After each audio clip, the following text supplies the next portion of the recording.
ಬದುಕಿನ ಆಸರೆ ಎಲ್ಲ ದಾರಿಗಳು ನಮ್ಮ ಪಾಲಿಗೆ ಮುಚ್ಚಿ ಹೋದವೆಂದು ಚಿಂತಿಸುತ್ತಾ ಕುಳಿತರೆ ಏನು ಪ್ರಯೋಜನ? ಮತ್ತೊಮ್ಮೆ ಪ್ರಯತ್ನಿಸಿದರೆ ಒಂದಲ್ಲ ಒಂದು ದಾರಿ ಖಂಡಿತ ಗೋಚರಿಸುತ್ತದೆ. ಗರ್ಭಗುಡಿಯ ದೀಪ ಆರಿದರೇನಂತೆ ಸಾನ್ನಿಧ್ಯಳ ನಿಷ್ಕಲ್ಮಶ ಭಕ್ತಿಗೆ ನಿಸ್ವಾರ್ಥ ಪ್ರೀತಿಗೆ ಆ ದೇವರು ಕೂಡ ತಲೆಬಾಗಿಯಾಗಿತ್ತು.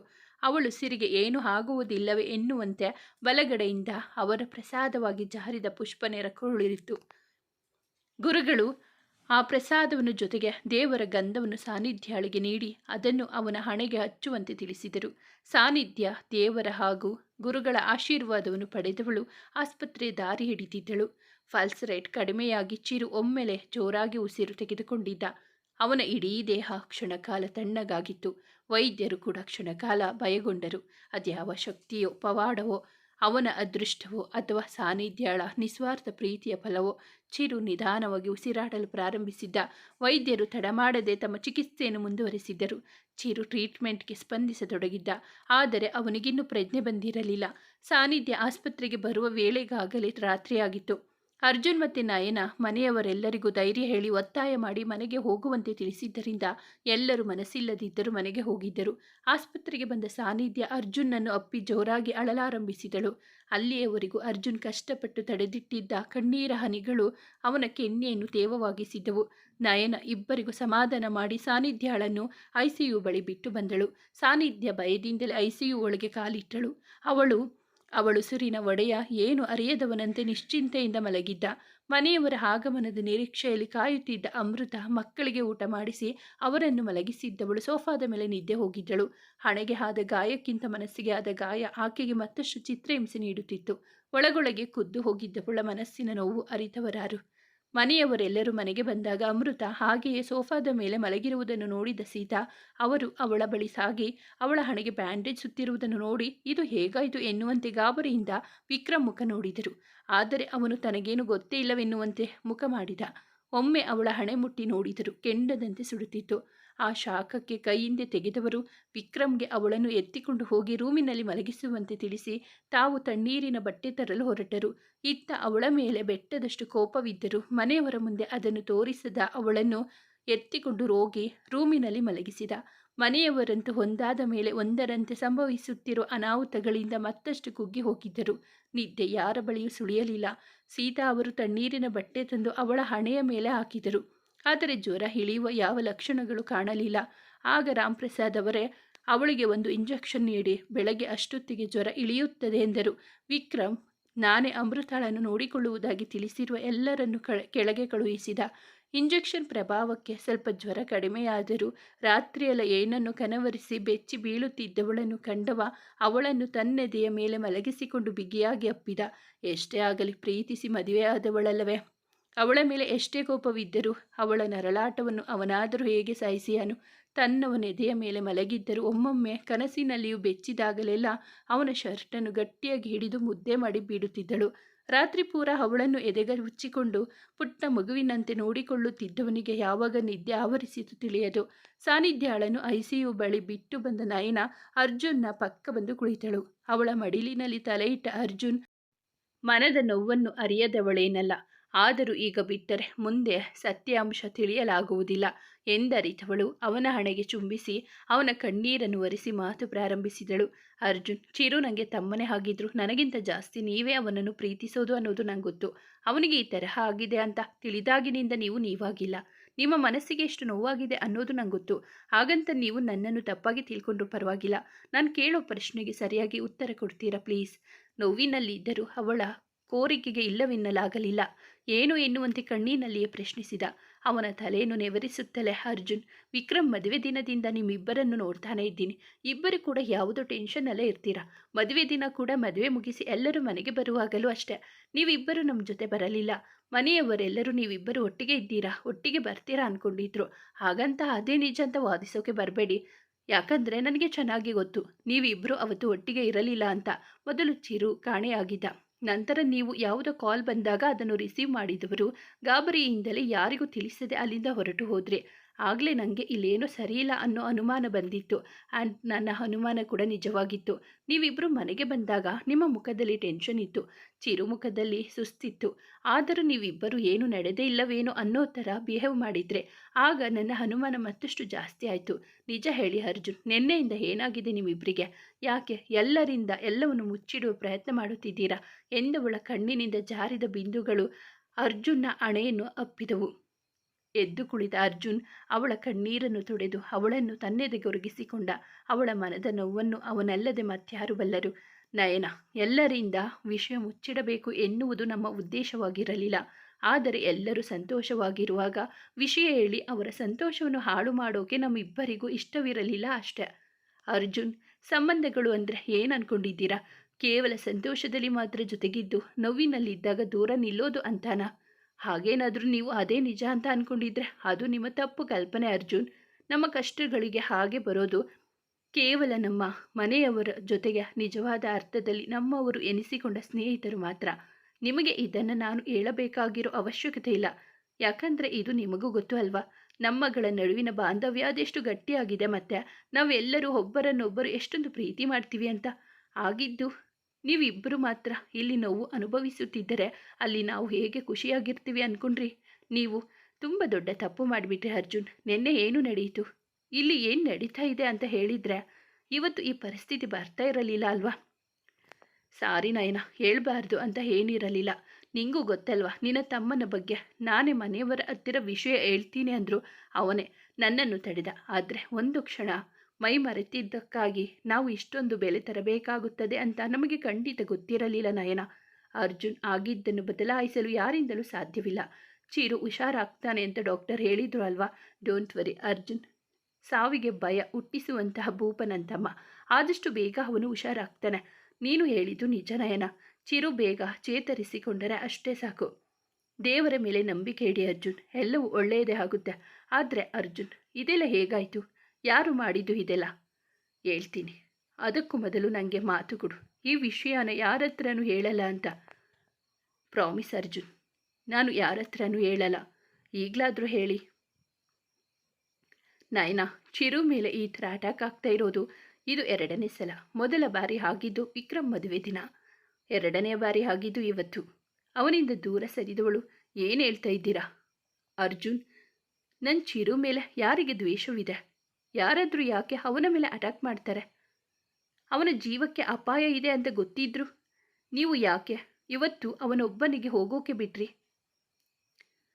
ಚಿರು ಸ್ವತಃ ಪೊಲೀಸ್ ಆಗಿದ್ರು, ಮನೆ ತುಂಬ ಬರೀ ಪೊಲೀಸರೇ ಇದ್ದರು. ಇವತ್ತು ನನ್ನ ತಮ್ಮನಿಗೆ ಇಂಥ ಪರಿಸ್ಥಿತಿ ಬರೋಕೆ ಹೇಗೆ? ಕಡೆಯವರು ಎಂದವಳು ಅವನ ಕಾಲ ಬಳಿಯ ಕುಸಿದಳು. ಅವಳನ್ನು ಮೇಲೇಳಿಸಿ ಅವಳನ್ನು ಅಪ್ಪಿದವ ಅವಳನ್ನು ಸಮಾಧಾನಿಸುತ್ತಲೇ ಮಾತು ಮುಂದುವರೆಸಿದ. ನಯನ, ಇದೇ ಕಾರಣಕ್ಕೆ ನಾವು ಮನೆಯವರ ಹತ್ರ ಈ ವಿಷಯ ಹೇಳಿರಲಿಲ್ಲ. ವಿಷಯ ತಿಳಿದ ನೀನೇ ಇಷ್ಟೊಂದು ಆತಂಕಕ್ಕೆ ಒಳಗಾಗಿರುವಾಗ ಇನ್ನು ಮನೆಯವರ ಸ್ಥಿತಿ ಊಹಿಸಲು ಸಾಧ್ಯವಿಲ್ಲ. ಚಿರು ಮೇಲೆ ಮೊದಲು ಅಟ್ಯಾಕ್ ಮಾಡಿದ್ದು MLA ಕಡೆಯವರು ಅನ್ನೋ ಅನುಮಾನ ಚಿರುಗಿದೆ. ಆದರೆ ಅವತ್ತು ಚಿರುಗೆ ಹೆಚ್ಚಿನ ತೊಂದರೆಯಾಗಿರಲಿಲ್ಲ. ನಮ್ಮ PCಗಳಿಗೆ ಅಟ್ಯಾಕ್ ಮಾಡಿದ್ರು. ಆದರೆ ಚಿರುಗೆ ಹೇಗೋ ವಿಷಯ ತಿಳಿದು ಅಲ್ಲಿಗೆ ಹೋಗಿ ಅವರಿಬ್ಬರನ್ನು ಕಾಪಾಡಿದ. ಆಗ ಯಾರೋ ನಮ್ಮ ಚಿರು ಒಟ್ಟಿಗೆ ಚಾಕು ಹಾಕಿದ್ದಾನೆ. ಅದೇ ಸಮಯಕ್ಕೆ ಸರಿಯಾಗಿ ಯಾರೋ ಒಬ್ಬ ಅನಾಮಿಕ ವ್ಯಕ್ತಿ ನನಗೆ ಕರೆ ಮಾಡಿ ನಿಮ್ಮ ಚಿರು ಪ್ರಾಣ ಅಪಾಯದಲ್ಲಿದೆ, ಅವನು ಬದುಕು ಉಳಿಯುವುದಿಲ್ಲ ಅಂತ ಹೇಳಿಬಿಟ್ಟ. ಚಿರುಗೆ ಏನಾದರೂ ಆಗಿಬಿಡುತ್ತೆ ಅನ್ನೋ ಭಯದಲ್ಲಿ ನಾನು ಕೂಡ ತಡ ಮಾಡದೆ ಅವನು ಹೇಳಿದ ಅಡ್ರೆಸ್ಗೆ ಹೋದೆ. ಆದರೆ ಅಷ್ಟರಲ್ಲಿ ನಮ್ಮ ಚಿರುನೇ ಆಂಬುಲೆನ್ಸ್ಗೆ ಕಾಲ್ ಮಾಡಿ ಅವರಿಬ್ಬರನ್ನು ಆಸ್ಪತ್ರೆಗೆ ಸೇರಿಸುವ ವ್ಯವಸ್ಥೆ ಮಾಡುತ್ತಿದ್ದ. ನಾನು ಅವನನ್ನು ಆಸ್ಪತ್ರೆಗೆ ಕರ್ಕೊಂಡು ಬಂದು ಟ್ರೀಟ್ಮೆಂಟ್ ಕೊಡಿಸಿ ಅವರಿಬ್ಬರ ಆರೋಗ್ಯವನ್ನು ವಿಚಾರಿಸಿಕೊಂಡು ಮನೆಗೆ ಬಂದ್ವಿ. ನಮ್ಮನ್ನು ಯಾರೂ ಗಮನಿಸಿರಲಿಲ್ಲ ಅಂದುಕೊಂಡೆ. ಆದರೆ ನೀನು ನಮ್ಮ ಮೇಲೆ 2 ಕಣ್ಣು ಇಟ್ಟಿದೆಯಾ ಅನ್ನೋದು ಗೊತ್ತಿರಲಿಲ್ಲ. ನೋಡು, ನಮ್ಮ ಪುಣ್ಯ ಚೆನ್ನಾಗಿತ್ತು. ನೀನು ಕೂಡ ಅವತ್ತು ನಮ್ಮನ್ನು ಏನೂ ಪ್ರಶ್ನಿಸಲಿಲ್ಲ. ಹಾಗಾಗಿ ಇಬ್ಬರು ಕೂಡ ಸ್ವಲ್ಪ ನಿರಾಳರಾಗಿದ್ವಿ. ಇವತ್ತು ಬೆಳಗ್ಗೆ ಪೂಜೆ ನಡೆಯುವಾಗ ಚಿರುಗೆ ಏನಾಯಿತು ಅಂತ ಗೊತ್ತಿಲ್ಲ. ಎಲ್ಲರ ಕಣ್ತಪ್ಪಿಸಿ ಒಬ್ಬನೇ ಎಲ್ಲಿಗೋ ಹೊರಟಿದ್ದ ಅನಿಸುತ್ತೆ. ಆದರೆ ಅದು ಕೂಡ ನನ್ನ ಗಮನಕ್ಕೆ ಬಂದಿರಲಿಲ್ಲ. ಅದೊಂದು ವೇಳೆ ನನಗೆ ಗೊತ್ತಾಗಿದ್ದಿದ್ರೆ ಅವನಿಗೆ ಈ ಪರಿಸ್ಥಿತಿ ಬರುವುದಕ್ಕೆ ಖಂಡಿತ ಬಿಡ್ತಾ ಇರಲಿಲ್ಲ ನಯನ. ಬಿಡಿ ಅರ್ಜುನ್, ಆಗಿದ್ದನ್ನು ಸರಿಪಡಿಸಲು ಅಥವಾ ಆಗಬೇಕಾಗಿರುವುದನ್ನು ತಪ್ಪಿಸಲು ಯಾರಿಂದಲೂ ಸಾಧ್ಯವಿಲ್ಲ. ಆದರೆ ಅರ್ಜುನ್, ಈ ಸಲ ಚಿರುಗೆ ಆಕ್ಸಿಡೆಂಟ್ ಮಾಡಿಸಿದ್ದು ಯಾರು? ದಿ ಗ್ರೇಟ್ ಪ್ರದೀಪ್ ಸಿಂಹ ಎಂದವನ ಕಣ್ಣುಗಳು ಬೆಂಕಿ ಉಂಡೆಗಳಾಗಿದ್ದವು. ಚಿರು ಬಳಿ ಬಂದ ಸಾನ್ನಿಧ್ಯ, ಅವನ ದೇಹಕ್ಕೆ ಸುತ್ತಿರುವ ಬ್ಯಾಂಡೇಜನ್ನು ಇಹದ ಪರಿವೇ ಇಲ್ಲದೆ ಮಲಗಿರುವ ಅವನನ್ನು ನೋಡಿ ದುಃಖ ಒತ್ತರಿಸಿ ಬಂದರೂ ತನ್ನನ್ನು ತಾನು ಸಂಭಾಳಿಸಿಕೊಂಡವಳು ಅವನ ಮುಂದೆ ಬಂದು ಅವನ ದಿಂಬಿನ ಅಡಿಯಲ್ಲಿ ದೇವರ ಪ್ರಸಾದವನ್ನು ಇಟ್ಟು ಅವನ ಹಣೆಗೆ ಗಂಧವನ್ನು ಹಚ್ಚಿ ಅತ್ಯಾಪ್ತೆಯಿಂದ ಅವನ ಹಣೆಗೆ ಚುಂಬಿಸಿದಳು. ಅವಳ ಕಣ್ಣೀರಿನ ಬಿಸಿಯ ಹನಿಗಳು ಚಿರು ಕೆನ್ನೆ ಸೋಕಿದವು.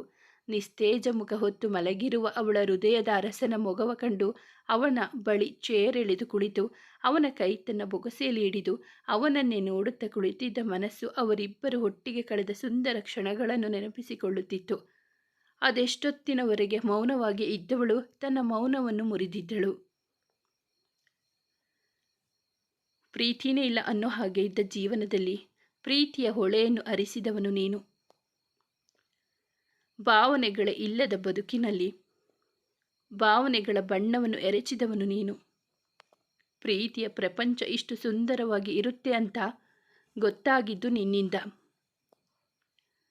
ಪ್ರತಿದಿನದ ಮುಂಜಾನೆ ನಿನ್ನ ಮುಖದ ಮೇಲೆ ಆಡೋ ಪುಟ್ಟ ಮುಂಗುರುಳು ನಿಷ್ಕಲ್ಮಶ ಮಗುವಿನ ಮನಸ್ಸನ್ನು ನೋಡ್ತಾನೆ ನನ್ನ ದಿನಚರಿ ಶುರು ಆಗ್ತಾ ಇದ್ದಿತು. ಇಷ್ಟೆಲ್ಲ ಇರೋ ನಿನ್ನ ಪ್ರೀತಿನ ನನಗೆ ಕೊಡದೆ ಅರ್ಧದಲ್ಲಿ ನೀ ಬಿಟ್ಟು ಹೋಗೋದು ಎಷ್ಟು ಸರಿ ಚಿರು. ಚಿರು, ಈ ನನ್ನ ಪುಟ್ಟ ಪ್ರಪಂಚದಲ್ಲಿ ನಿನ್ನ ಇರುವಿಕೆ ಹೇಗಿದೆ ಅಂತ ಹೇಗೆ ಹೇಳೋದು? ಹಾಳಾದ ಸಂಧಿಯಲ್ಲಿ ದಾರಿ ತಪ್ಪಿದ ಮಗುವನ್ನಲ್ಲೇ, ತಾಯಿಯ ಹಾಲಿಗೆ ಅಂಬಲಿಸೋ ಪುಟ್ಟ ಮಗುವನ್ನಲ್ಲೇ, ಮಾತಿದ್ದು ಮೂಕಾದ ಮೂಕೆಯನ್ನಲ್ಲೇ, ನೀನಿರದ ಬದುಕು ಸೂತ್ರ ಹರಿದ ಗಾಳಿಪಟದ ಹಾಗೆ. ಕತ್ತಲ ದಾರಿಯಲ್ಲಿ ಸಾಗೋ ಹೆಣ್ಣಿಗೆ ದೀಪ ಅನ್ನೋ ಗಂಡಿನ ಬೆಳಕೆ ದಾರಿ. ಇಷ್ಟು ದಿನ ಜೊತೆಗೆ ಇದ್ದು ಕತ್ತಲೆಯ ದಾರಿಯಲ್ಲಿ ಒಬ್ಬಂಟಿ ಮಾಡುವುದು ಸರಿಯೇ? ನನ್ನ ಪ್ರೀತಿ ಮಾತಿಗೂ ಜೊತೆ ಇರೋ ಜೀವ ಈಗ ಒಂದು ಮಾತಾಡದೆ ಏತಕ್ಕೆ? ನಿನ್ನ ಹೆಸರಿನ ಈ ಕುಂಕುಮದ ಶ್ರೇಷ್ಠತೆ ನೀನಿಲ್ಲದೆ ಗಾಳಿಯಲ್ಲಿ ಅಳಿದುಳಿದ ಅವಶೇಷದ ಹಾಗೆ. ನಿನ್ನ ಹೆಸರಲ್ಲಿ ನಾ ಮುಡಿಯುವ ಹೂವು ಗಂಧವಿಲ್ಲದಿರೋದಿಸುತ್ತಾ ಕುಳಿತಿದೆಯಲ್ಲ.